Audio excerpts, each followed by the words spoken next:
హరే కృష్ణ పరమ జయదే శ్రీకృష్ణ సంకీర్తனம் ஜெய் செல்ல குருதேவ் ஸ்ரீமத் பாகவதம் 9வது ஸ்கந்தம் இதை பார்த்துக்கிட்டு இருக்கிறோம். சகர மன்னன் அதுக்கப்புறம் ஆட்சிக்கு வரார்.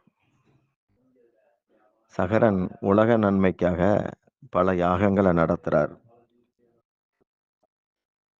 ஒரு முறை யாக அறிவிப்புகளோட அவர் அனுப்பின குதிரைய இந்திரன் மறைச்சு வச்சுட்டான். யாராவது அதிகமா புண்ணியம் செய்தாங்கன்னா அவங்களுக்கு இந்திர பதவி கிடைக்கும். அதனால புண்ணியவான்களுக்கு இந்திரன் அப்பப்போ இடைஞ்சல் தர்றது உண்டு. அப்ப அந்த குதிரையை மறைச்சு வச்சிடறான் இந்திரன். குதிரையை தேடி கூட்டிட்டு வரலாம் அப்படின்னு சொல்லி சகரனுடைய புதல்வர்கள் கூட்டம் கூட்டமா போறாங்க. அவனுக்கு 60,000 புதல்வர்கள். அத்தனை பேரும் தேடிட்டு இருக்கிறாங்க. கடைசியில ஒரு காட்டுல கபில முனிவர் ஆசிரமம் இருக்கு. அந்த ஆசிரமத்துல யாக குதிரை கட்டப்பட்டு இருந்துச்சு. அப்போ கபிலர் தான் அதை கட்டியிருக்கிறான்னு சொல்லி இந்த 60,000 பேரும் அவர் மேல பாயிறாங்க. அவர் தன்னுடைய தியான சக்தியால அவங்களையெல்லாம் பொசுக்கி சாம்பல் ஆக்கிட்டார். கபிலர் தங்கி சாதனை பண்ண ஸ்தலம் கபில ஆரண்யம் அப்படிங்கிறது தான் கலிபோர்னியா அப்படிங்கிற மாதிரி உச்சரிக்கிறாங்க. அப்போ தங்களுடைய ராஜ குதிரையை திருடுனது இவர்தான்னு அவங்க தப்பா நினைச்சிட்டாங்க. அத்தனை பேரையும் அவர் சாம்பலாக்கிட்டார். அப்போ இந்த 60,000 பேரையும் தேடி சகரனுடைய பேரன் அம்சுமான் அவன் கிளம்புறான். அவன் கபிலரை துதி பாடுறான் பார்த்துட்டு. அப்போ கபிலர் அவங்கிட்ட அந்த குதிரையை காட்டி, இது உன் பாட்டனாருடைய குதிரை, பத்திரமா கூட்டிட்டு போன்னு சொல்றார். அப்போ அம்சுமான் முனிவர்கிட்ட பொசுங்கி சாம்பலாகி போன தன்னுடைய முன்னோர்கள் அவங்கெல்லாம் நல்ல கதி அடையிறதுக்கு உபாயம் சொல்லுங்கன்னு கேட்குறான். அப்போ அவர் சொல்றார், இறந்து போனவங்களுக்கு மேன்மை வேணும்னா அதுக்கு ஆகாயத்துல ஓடுற கங்கையை நீங்க கூப்பிட்டு பாரு. அந்த கங்கா நதி பட்டா இறந்து போனவங்களுக்கு நல்லது கிடைக்கும் அப்படின்னு சொல்றார். இறந்து போனவங்களுடைய மேன்மைக்காக வாரிசுகள் யோசிக்கணும் அப்படிங்கிறது இங்க காட்டப்படுது. அப்போ இந்த கங்கையை வர வேண்டி தியானம் இருக்கிறான் அம்சுமான். அவன் காலம் முடிஞ்சது. அவன் காலத்துக்கு அப்புறம் அடுத்த வாரிசு திலீபன் தவம் இருந்தான். அவன் காலத்துக்கு அப்புறம் 3வது தலைமுறையா பகீரதன் தவம் இருக்கிறான். 3 மகா புருஷர்களுடைய வைராக்கியம் தவத்தால கங்கையுடைய அவதரணம் வருகை நடந்தது. பூமியில நடக்குது. இப்போ நம்முடைய பூமியில புனித நதி கங்கை ஓடுறதுக்கு வழி வகுத்தவங்க இந்த 3 பேர் தான். 3 பிறவிகள்ல செய்த தவத்தால கங்கையை நாம பார்க்க முடியுது. பகீரதனுக்கு கங்காதேவி காட்சி கொடுத்து சொல்றா, என்னுடைய வேகத்தை உலகம் தாங்க முடியாது. முதல்ல அதற்கு ஒரு ஏற்பாடு பண்ணு அப்படிங்கிறார். அதன்படி பகீரதன் சிவனை நோக்கி தவம் இருந்தான். அவனுடைய வேண்டுதல் கங்கையை பூ போல பூமியில விடுங்கிறது. அதுபடி சிவபெருமான் கங்கையுடைய வேகப்பெருக்க தன்னுடைய தலையில தாங்கிக்கிட்டார். இதனால கங்கைக்கு ஞான நதின்னு பேரும் உண்டு. இன்னொரு பேரு பவானிங்கிற பேரும் வருது. கங்கையோடைய பிரவாகத்தை சிவபெருமான் தன்னுடைய ஜடாமுடியில தாங்கி அதுல ஒரு முடி கற்றை ஒரு பிரவாகத்தை தான் பூமியில ஓட வச்சிருக்கிறார். கங்கை பல இடங்கள்ல ஓடி புனிதப்படுத்துறா. கங்கையின் ஸ்பரிசம் பட்டதும் சகரபுத்திரர்கள் நற்கதி அடைகிறாங்க. செத்து பலகாலம் ஆன பிறகும் கூட கங்கை நதி ஜீவர்களுக்கு நல்ல கதி தர்றா அப்படிங்கும்போது, முக்தி தர்றா அப்படிங்கும்போது, உயிரோடு இருக்கும்போது கங்கையை மதிச்சு நடந்தா எவ்வளவு பலன் இருக்கும் அப்படிங்கிறத யோசிச்சு பார்க்கலாம். கங்கை ஞான நதி அப்படிங்கிறது நடைமுறை உண்மை. கங்கையை பகீரத மன்னன் அவதரிக்க செய்ததுனால அவளுக்கு பாகிரதி அப்படிங்கிற பேர் வருது. பகவான் நாராயணருடைய பாதம் பட்ட தீர்த்தம். வாமன அவதாரத்துல அவருடைய பாதம் சத்தியலோகம் வரைக்கும் எட்டுச்சு. அப்போ பிரம்மா தன்னுடைய கமண்டலத்துல இருக்கிற கங்கையை பகவான் பாத நுனியில வர்ஷிக்கிறார், அபிஷேகம் பண்றார். அடுத்து பூமியில சிவபெருமான் கங்கையை தலையில தாங்குறார். இப்படி கங்கை நதிக்கு மும்மூர்த்திகளுடைய தொடர்பும் கிடைக்கிறது. அதுக்கப்புறம் பாரத தேசத்துல கட்வாங்கன் அப்படிங்கிறவர் ஆட்சி செய்தார். கட்வாங்க மன்னன் பகீரதனுடைய 14வது தலைமுறை. அவர் இன்னும் 31 நிமிஷங்கள் தான் உயிரோட இருப்பார் அப்படிங்கிற விஷயத்த தேவர்கள் மூலம் தெரிஞ்சுக்கிட்டு, எல்லாத்தையும் விட்டுட்டு பகவான் மேல தன்னுடைய எண்ணத்த நிலைநிறுத்தியபடி உயிர விட்டார். இப்படி 2 கடிகை, ஒரு கடிகைங்கிறது 19 நிமிஷம். 2 கடிகையில ஆத்ம நன்மைய புரிஞ்சுகிட்டு வாழ்ந்தவர் கட்வாங்க மன்னன். கட்வாங்கனுக்கு பிறகு தீர்த்தபாகு ராஜா ஆனார். அவருக்கு பிறகு ரகு மன்னன் ஆனார். ரகு ஒரு பெரிய ஞானி. உதார குணம் நிறைஞ்சவர். கடைசியில அவர் உடுத்தின துணிமணிகள கூட தியாகம் பண்ணிட்டு, அ இறை நாட்டத்தோட இருந்தார். இதனால அவரது புகழ் உலகெங்கும் பரவிச்சு. அதனால சூரிய வம்சம் பேரு காலப்போக்குல ரகு வம்சம்னு மாறிச்சுது. பல யாகங்கள செய்தவர் ரகு மன்னன். பகவத் சம்பந்தத்தோட வாழ்றவன், வாழ்விக்கிறவன், அ அவனுடைய வம்சம் எப்பவுமே தொடரும்ங்கிறதுக்கு இது ஒரு அடையாளம். ரகுவுக்கு பிறகு அஜன்கிறவன் ஆட்சிக்கு வந்தான். அஜனுடைய புதல்வன் தான் தசரத சக்கரவர்த்தி. அவர் முற்பிறவியில ஒரு பிராமணனா இருந்தார். இந்த பிராமணன் தன்னுடைய கிராமத்து எல்லையில இருந்த கிருஷ்ணன் கோயில்ல தினமும் 1000 துளசி இலைகள சமர்ப்பணம் பண்ணி, ஹரிநாமங்கள சொல்லி, அ ஒரு வழக்கத்த கொண்டிருந்தார். சகஸ்ரநாமத்த ஒவ்வொரு இலைகள பகவான் பாதத்துல சமர்ப்பிச்சு சொன்னார். அவருக்கு இப்படி 85 வயசு ஆகுது. அப்போ ஒரு ஜுரம் அவர தாக்குது. அப்ப அந்த ஜுரத்த பார்த்து அந்த பிராமணர் சொல்றார், "நீ எனக்கு வர்றத பத்தி கவலை இல்ல, ஆட்சேபனையும் இல்ல. ஆனா என்னுடைய தினசரி நடவடிக்கைய தடுக்கக்கூடாது. இன்றைய என் பூஜைய முடிச்ச பிறகு என்ன நீ புடிச்சுக்கலாம்" அப்படின்னு சொல்றார். இத கேட்டு ஜுரம் அவர விட்டு ஓடிருச்சு. ஒரு நாள் அவர் வந்து கோயில்ல பூஜை செஞ்சுகிட்டு இருக்கிறபோது, யாரோ ஒருத்தர் அழுற குரல் சத்தம் கேட்டது. அது ஒரு பெண் பிசாசு. அது அந்த பிராமணர்ட்ட, "நான் கடந்த பிறவியில என் கணவர கொடுமைப்படுத்தினேன். அதனால பிசாசினியா திரியிறேன். நீங்க தான் என்ன விடுபடுத்தணும்னு" வேண்டுது. அந்த பிராமணர் இரக்கம் உள்ளவர். பகவான்ட்ட பூஜை செய்யும்போது பகவான்ட்ட வேண்டுறார். இந்த பாப ஜீவன நீங்க விடுபடுத்துங்கன்னு வேண்டுறார். இதற்காக நான் செய்திருக்கிற புண்ணிய பலனெல்லாம் தர்றேன் அப்படின்னு சொன்னார். இத கேட்ட பகவான் சந்தோஷப்பட்டு அந்த பிராமணன்ட்ட, "அவளுக்கு விடுதலை கிடைச்சது. நீயும் அடுத்த பிறவியில மன்னனா இருப்ப. உன் பேர் தசரதன்னு இருக்கும். இந்த பிசாசினிக்கு உன்னுடைய புண்ணியத்தெல்லாம் கொடுத்த. அவளுக்கு எதிர்பாராம முயற்சிக்காமலேயே உன்னுடைய சம்பாதனையெல்லாம் அவளுக்கு கிடைச்சிருக்கு. அ அதனால அவளே உனக்கு மறுபிறவியில மனைவியா வருவா. அ நான் உங்க 2 பேருக்கும் புதல்வனா வருவேன். அதுக்கப்புறம் நீ வந்து ரொம்ப புகழடைவ" அப்படிங்கிற மாதிரி பகவான் சொல்றார். இதுக்கப்புறம் பிராமணன் வந்து உடல விடுறான்.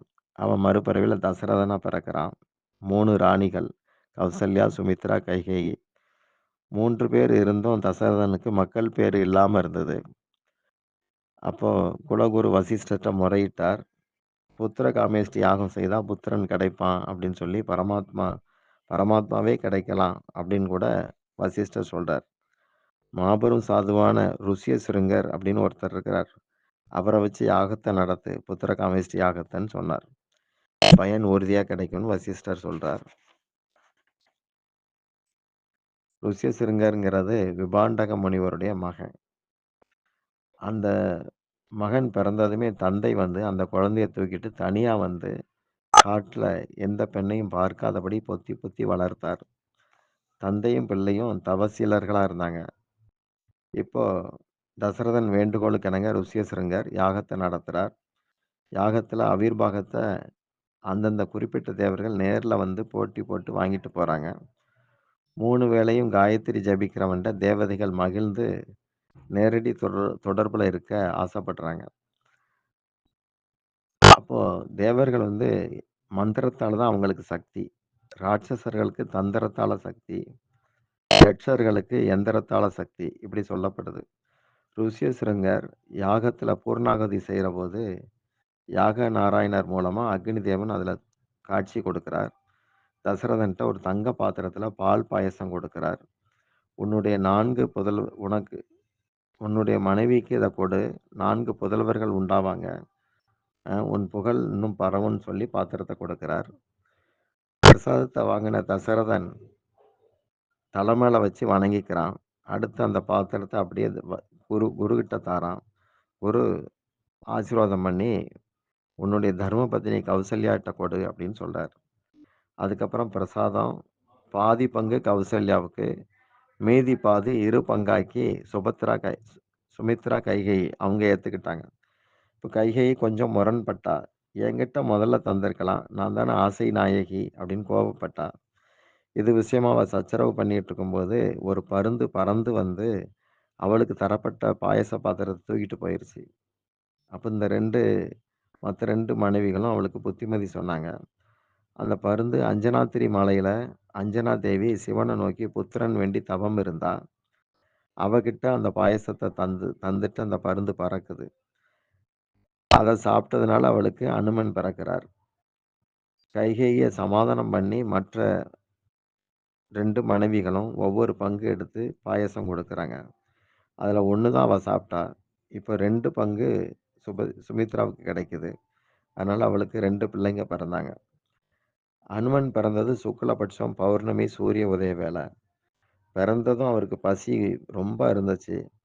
ஆகாயத்துல தெரிஞ்ச சூரியன அது விடியும்போது அதோடைய நிறம் வந்து ஒரு கனி மாதிரி இருக்கு. அப்ப அது கனிதான்னு சொல்லி சாப்பிடலான்னு சொல்லி அனுமன் அத பிடிக்கிறதுக்காக பறந்து போறார். அப்ப இந்திரன் கோபத்துல தன்னுடைய வஜ்ராயுதத்த அனுமன் மேல எறியறான். அனுமனுடைய தாடை வந்து அதுல அடிபட்டு வீங்கிருது. தாடைக்கு வடமொழியில அணு அப்படின்னு பேர். தாடையில காயம் கொண்டவர்ங்கிற அர்த்தத்துல ஹனுமான் அப்படின்னு பேராச்சுது. கௌசல்யா, சுமித்ரா, கைகேயி 3 பேரும் கர்ப்பமாகுறாங்க. சுமித்ரா அ பேருக்கு ஏத்த மாதிரி மித்ரான்னா ரொம்ப சிநேகிதியா இருக்கிறவங்க. பேருக்கு ஏத்த மாரி எல்லார்ட்டயும் சரளமா இருப்பா. அ மாசமா இருக்கும்போது, "உன் விருப்பம் என்னன்னு?" சொல்லி அவகிட்ட தசரதர் கேட்க, "கௌசல்யா தேவி கூடவே நான் தங்கியிருந்து தொண்டு செய்ய விரும்புறேன்னு" சொன்னா.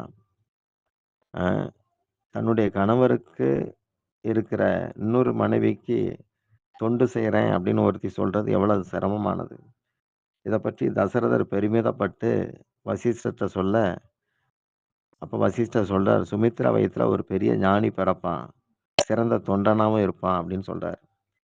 கௌசல்யா வயித்துல பகவான் வந்தது முதல் அவ ஹரிநாம தியானத்துல மூழ்கிறா. பத்மாசனத்துல அமர்ந்து நாம ஜெபம் செய்வா. நாமம் வந்து உலக தயாரிப்பு கிடையாது. அது வந்து ஆன்மீக உலகத்துல இருக்கிற ஒளி அதிர்வு. அவள பார்க்க தசரதர் வரும்போது நாம ஜெபத்துல அவ மூழ்கி இருக்கிறத பார்த்துட்டு அமைதியா போயிடுறார். நாம ஜெபம் பண்ணும்போது இடைஞ்சல் பண்ணக்கூடாதுன்னு போயிடுறார். ஒரு நாள் ராத்திரி தசரதர் கனவுல அவருடைய வீட்டுக்கு ரிஷிகள், முனிவர்கள் வந்திருக்கிற மாதிரியும், சரையு நதியில அவங்கெல்லாம் நீராடுற மாதிரியும், இவரும் சேர்ந்து நீராடுற மாதிரியும் தெரியுது. கனவுலயே லட்சுமி நாராயணருக்கு ஆரத்தி நடக்கிற மாதிரியும் தெரிஞ்சது. தசரதன் நல்ல கனவு அப்படிங்கிறதுனால மேற்கொண்டு தூங்கல. இந்த கனவ பத்தி வசிஷ்டர்ட்ட சொல்றான். வசிஷ்டர் சொல்றார், "இந்த கனவோட பலன் ரொம்ப உத்தமமானது. உன்னுடைய இல்லத்துக்கு பரமாத்மாவுடைய வருகை வரப்போகுது. 24 மணி நேரத்துல இது நடக்கும்" அப்படின்னு சொன்னார். இப்படி ராம ஜனனத்துடைய அறிகுறிகள் அங்க தொடங்குது. சிவபெருமான் ஜோதிடர் வடிவத்துல அயோத்தியில தெருக்கள்ல சுத்திக்கிட்டு இருக்கிறார். சி சித்திரை மாசம் சுக்லபட்சம் நவமி திதி. அப்பதான் பகவான் அங்க தோன்றுறார். நடுப்பகல்ல. வானத்துல இருந்து தேவர்களும், கந்தர்வர்களும் மலர் தூவுறாங்க. நான் என் பக்தர்கள நாலா பக்கமும், நாற்புறமும் ரட்சிக்கிறேங்கிற மாரி 4 கரங்களோட இறைவன் அங்க காட்சி கொடுத்தார். அதுக்கப்புறம் சாதாரண சின்னஞ்சிறு குழந்தையா மாறிடுறார். தோழிகள்ட்ட இந்த சுப செய்தி பரவுது. கௌசல்யா புது புது நகைகள தோழியருக்கு கொடுக்கிறா. என் பிள்ளை சௌக்கியமா இருக்கணும் அப்படின்னு சொல்லி பெருமிதமா தோழிகள்ட்ட சொல்றா. ஒரு தாதி பெண் ஓடி வந்து மன்னன்ட்ட வாழ்த்து சொன்னா. அ இந்த மாதிரி ஆண் குழந்தை பிறக்கிற தகவல சொன்னா. அயோத்தி மக்களுக்கு தானம் தரப்படுது. கணபதி பூஜை நடந்தது. வசிஷ்டர் வேத மந்திரங்கள ஓதுறார். வானுலகத்துக்காரங்க சூட்சும வடிவத்துல வந்து குழந்தைய தரிசிக்கிறாங்க. எல்லா தேவர்களுக்கும் தரிசன ஆனந்தம் கிடைச்சது. சந்திரன் மட்டும் வருத்தத்தோட இருக்கிறான். ராம தரிசனத்தால சூரியன் ஸ்தம்பிச்சு நிலையா அங்கேயே நிக்கிறான். சூரியன் அஸ்தமம் ஆனா தான் சந்திரன் அங்க வர முடியும். சந்திரனுக்கு அழுகையே வந்துரும் போல இருக்கு. சூரியன் நகர்ற மாரி தெரியல. ராமபிரான் சந்திரன்ட்ட சொல்றார், "தைரியமா இரு. இந்த முறை நான் சூரிய குலத்துக்கு லாபம் கொடுக்கப் போறேன். அடுத்த வாய்ப்பு உனக்கு தான். சந்திர வம்சத்துல தோன்றி நடுராத்திரி வந்துட்டு உனக்கு தான் மொத்த லாபத்தையும் தருவேங்கிறார்." கிருஷ்ணர் பிறக்கிறபோது 3 பேர் தான் முழிச்சிருந்தாங்க. ஒண்ணு வசுதேவர், அடுத்து தேவகி, அதுக்கடுத்து சந்திரன். மீதி காவலுக்கு போட்ட ஆட்கள் கூட தூங்கிட்டாங்க. விழிப்போட இருக்கிறவனுக்கு பகவான் கிடைப்பார். கீதை 2வது அத்தியாயத்துல ஒரு ஒரு ஸ்லோகம் உண்டு. யா நிஷா சர்வபூதானாம் தஸ்யாம் ஜாக்கிரதி சம்யமி யஸ்யாம் ஜாக்கிரதி பூதானி சா நிஷா பக்ஷதோ முனேகே. பூத பிராணிகள் அதாவது ஜீவராசிகள் உலக சுகங்கள்ல ரொம்ப விருப்பத்தோட விழிப்போட இருப்பாங்க. ஆன்மீக விஷயங்கள் அவங்களுக்கு தூக்கம்தான். அத கண்டுக்கவே மாட்டாங்க. ஆன்மீகவாதிகள் பௌதிகத்துல அசட்டை கண்டுக்காம இருந்து இறை விவகாரங்கள்ல விழிப்போட இருக்கிறாங்க. உலகத்தார் உலக விஷயங்கள்ல விழிப்போட இருக்கிறாங்க. ஆன்மீகிகள் அதுல இஷ்டம் இல்லாததுனால ஆன்மீகத்துல விழிப்போட இருக்கிறாங்க. அதுல இஷ்டமும் இருக்காது, விழிப்பும் இங்க இருக்குது. இதுதான் அந்த ஸ்லோகத்துடைய அர்த்தம். அது மாதிரி யார் விழிப்போட இருக்கிறாங்களோ அவங்களுக்கு பகவான் கிடைப்பார். ஹரே கிருஷ்ணா. மீதி நாளைக்கு பார்க்கலாம்.